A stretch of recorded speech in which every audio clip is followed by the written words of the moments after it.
Hey everybody, how's it going out there? It's John here. You know, I've been seeing a lot in my streams folks talking about Pokemon Go, the brand new game that's out on all the mobile devices. And it's an augmented reality game that really touches my generation. Well, I thought that it touched my generation. It seems like it touches a subset of my generation. Some of my peers don't know what Pokemon are, which is okay. It's fine.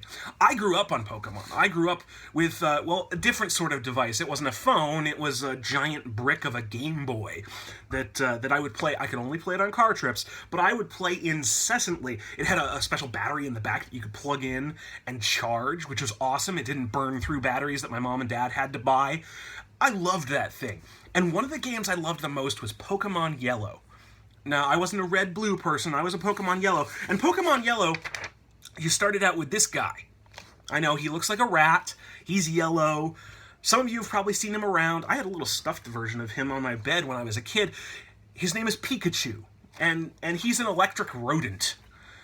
I know, it's weird. I understand, but it's fun.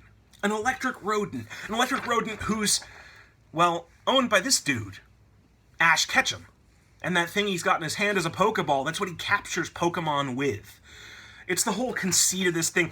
It's a game. It's a game in the cartoon series. It's a game on the Game Boy. And now it's a game on our phones. And I grew up in that generation. I grew up in that generation with Ash Ketchum, and I grew up in that generation with Pikachu, and I grew up where these were the villains that I feared the most. Team Rocket. I know they don't look that fearful, do they? I mean, the purple hair and the midriff and Meowth. I've never quite gotten why they were supposed to be fearful, but they were.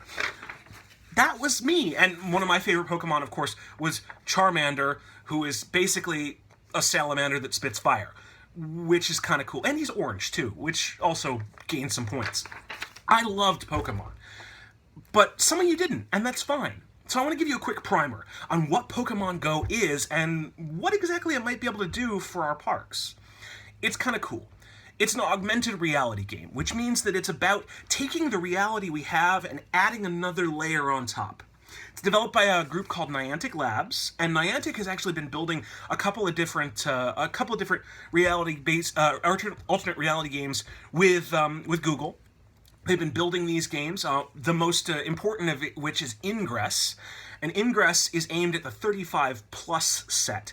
So it's an older demographic. John Tobias and I used to play Ingress.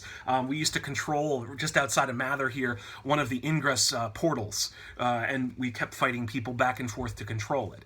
It's a really cool thing. It got us to go out there and go outside and visit the park that's literally just outside our window. It was getting us out into the resource, into the real place. One of the things that Niantic has done, and they've used a lot of open source sources for data. And one of those sources was Historic Marker Database. Now, the Historic Marker Database, it's one of my favorite websites, hmdb.org.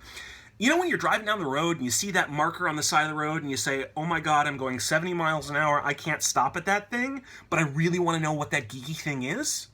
Historic Marker Database lets you stop after you leave. It lets you come back and read the marker later on. It's a great piece of technology, great website. It means that I can visit a place after I've visited it and, well, catch up on some of the stuff that I missed.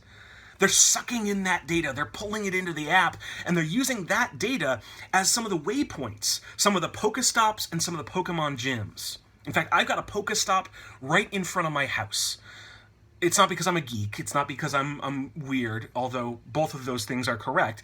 It's more because, I've got a marker in front of my house, and it's not dedicated to me. I am, prim and proper and a great historian, but I don't deserve a marker. I'm a schmuck. Anyways, this marker out in front of my house is actually part of the Gettysburg campaign up in Pennsylvania. It's part of the battlefield, and here it is, it's a Pokestop, which is great for me, because it means that whenever I need supplies, all I have to do is walk out my front door and spin the little icon on my phone and grab those supplies. But it's great for other people, too, who might not have ever thought that they wanted to stop by that marker. Maybe they've never had a reason to. Maybe they've just sped on by it. Well, it's 25 in town, so hopefully they're not speeding on by it, but they just kept on going. Now they've got a reason to stop.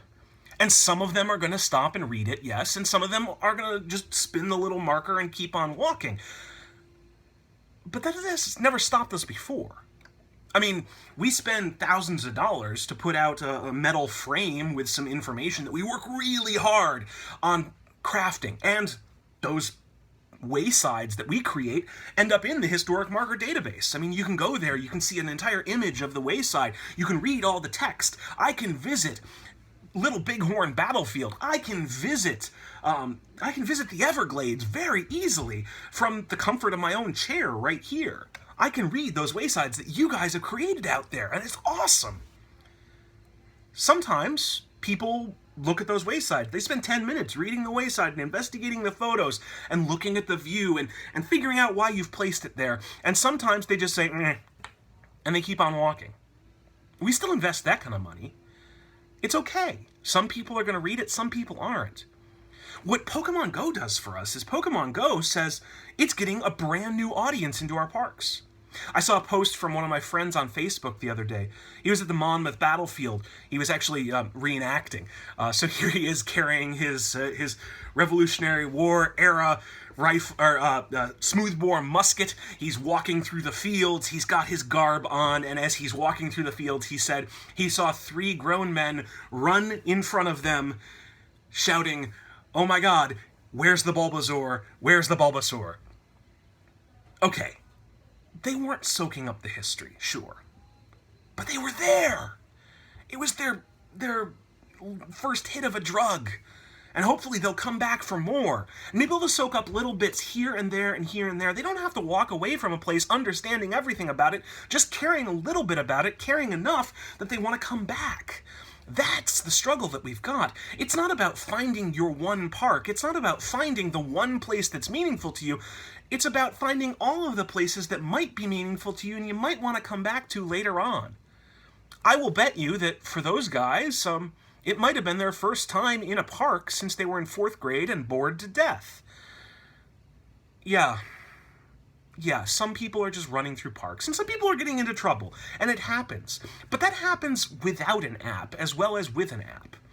There's even some parks, and I want to encourage you to think about this, there's even some parks that are looking at starting Poké Tours. I know it's only been around for a week, and yet here we are. We can innovate, we can change, we can do things. Imagine wandering around a park with your phone in hand and with your visitors with their phones in hand, kind of like we do a photo safari, only this is a Pokemon safari. And you're taking them from Pokestop to Pokestop, from wayside to wayside, from marker to marker. And because the ranger's there with them, you're talking about the history that's deeper than that marker too. And yeah, they're catching Pikachu, and they're catching Charmander, and they're catching all sorts of Pokemon along the way. I just caught a Pidgey downstairs here in the building, here in Mather Training Center, which is a Pokestop. And out front, there's a Pokemon gym. And Pokemon gyms are even cooler. They're not places where you get supplies. They're places where you can battle. You battle against other Pokemon. You fight, just like in that Game Boy game long ago. You fight against other Pokemon for control of that gym, for ownership of it. And isn't that what we want from everybody? We want them to feel ownership of our parks. They're fighting for control of ownership of a park. It's simply amazing to think about the fact that someone cares about a place, and they may not care about it for the same reason we do, but someone cares about a place enough that they come back to it time and again to check up on their gym. And certainly, they're probably going to say hi to the friendly ranger the 3rd or 4th time they come in.